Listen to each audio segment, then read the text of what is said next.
حمد و ثنا رب العالمین کے لیے درود و سلام محمد وآل محمد پر۔ بعض علماء نے لکھا ہے کہ آن حضرت صلی اللہ علیہ وسلم نے خود علی علیہ السلام سے فرمایا کہ اے علی، مجھے خدا نے فرمایا ہے کہ میں اپنی لگتے جگر کا عقد تم سے کروں، کیا تمہیں منظور ہے؟ عرض کی جی ہاں۔ اس کے بعد شادی ہو گئی۔ علامہ مجلسی لکھتے ہیں کہ پیغام محمود نامی ایک فرشتہ لے کر آیا تھا۔ بعض علماء نے جبرائیل کا حوالہ دیا ہے۔ غرض ہے کہ حضرت علی علیہ السلام نے 500 درہم میں اپنی زرع عثمان غنی کے ہاتھوں فروخت کی اور اسی کو مہر قرار دے کر بتاریخ یکم ذو الحج 2 ہجری حضرت فاطمہ زہرا سلام اللہ علیہا کے ساتھ عقد کیا۔ جناب سیدہ کا جہیز۔ نکاح کے تھوڑے عرصے بعد 24 ذی الحج کو حضرت سیدہ کی رخصتی ہوئی۔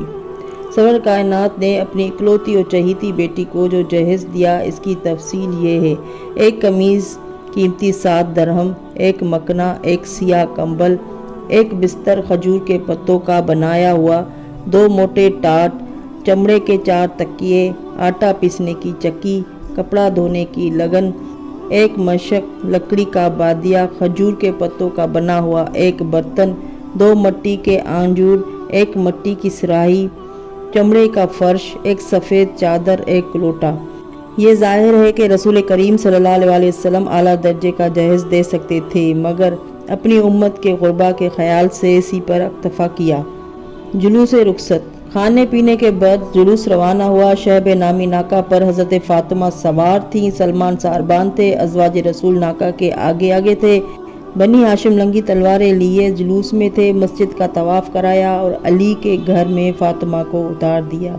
اس کے بعد آن حضرت صلی اللہ علیہ وسلم نے فاطمہ سے ایک برتن میں پانی منگایا، کچھ دعائیں دم کیں اور اسے فاطمہ اور علی سینے اور بازو پر چھڑکا اور بارگاہ احدیت میں عرض کی: بار اللہ انہیں اور ان کی اولاد کو شیطان رجیم سے تیری پناہ میں دیتا ہوں۔